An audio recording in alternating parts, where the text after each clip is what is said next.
প্রতি বছর বাপের বাড়িতে আসেন মা দুর্গা, আর এই আগমনকে ঘিরে শুরু হয় আনন্দ উৎসব। তবে মায়ের আগমন হয় মোট 4টি বাহনে। কখনো তিনি আসেন পালকিতে চেপে, আবার কখনো ঘোড়া, হাতি বা নৌকা। ফিরেও যান এই 4 বাহনের কোনো একটিতে। প্রতি বছর এক বাহনে আসেন না, বাহনের পরিবর্তন হয়। আর মা দুর্গার এই বাহনের উপরই নির্ভর করে বাংলার ভবিষ্যৎ, এমনটাই মনে করেন আপামর বাঙালি।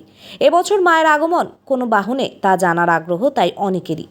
এবছর মা আসবেন দোলায় চড়ে আর ফিরবেন ঘোড়াতে চেপে। যে বাহনে আসেন সেই বাহনে ফেরেন না মা দুর্গা। যেমন যদি নৌকা করে আসেন তাহলে হাতি করে যাবেন, বা যদি ঘোড়ায় আসেন তাহলে ফেরার সময় হয়তো নৌকো করে ফিরবেন। এভাবেই এক একবার দেবী যে কোনো দুটি বাহন ব্যবহার করেন যাতায়াতের জন্য।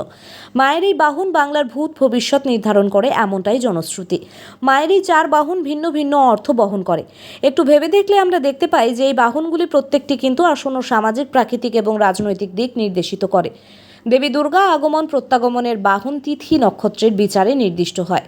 পুরাণ শাস্ত্র অনুযায়ী সোমবার ও রবিবার দেবীর আগমন বা প্রত্যাগমনের বাহন হিসেবে ব্যবহৃত হয় হাতি, শনি ও মঙ্গলে ব্যবহৃত হয় ঘোড়া, বুধে যান হিসেবে ব্যবহৃত হয় নৌকো এবং বৃহস্পতি এবং শুক্রে ব্যবহৃত হয় পালকি বা দোলা। এই প্রত্যেকটি বাহনের সাথে জড়িয়ে আছে কিছু শুভ ও অশুভ সংকেত। যেমন হস্তিগমন এবং আগমন দুটি ক্ষেত্রেই শুভ। এর দ্বারা বোঝা যায় যে আমাদের ধরা সুজলা সুফলা হয়ে উঠবে। নৌকো করে আগমনের দ্বারা বোঝানো হয় যে দেবী প্রচুর আশীর্বাদ, ধান, ধনসম্পত্তি নিয়ে মর্তে আসবেন। কিন্তু নৌকো করে ফেরত যাওয়া বন্যা ও ক্ষয়ক্ষতিকে নির্দেশিত করে। ঘোড়ায় আগমন ও প্রত্যাগমন দুটি মরক, ফসলের ক্ষয়ক্ষতি, যুদ্ধ, রাজনৈতিক অস্থিরতাকে নির্দেশিত করে। পালকি বাহনটিও ভূমিকম্প, মহামারী ইত্যাদি ক্ষয়ক্ষতির ইঙ্গিত বহন করে।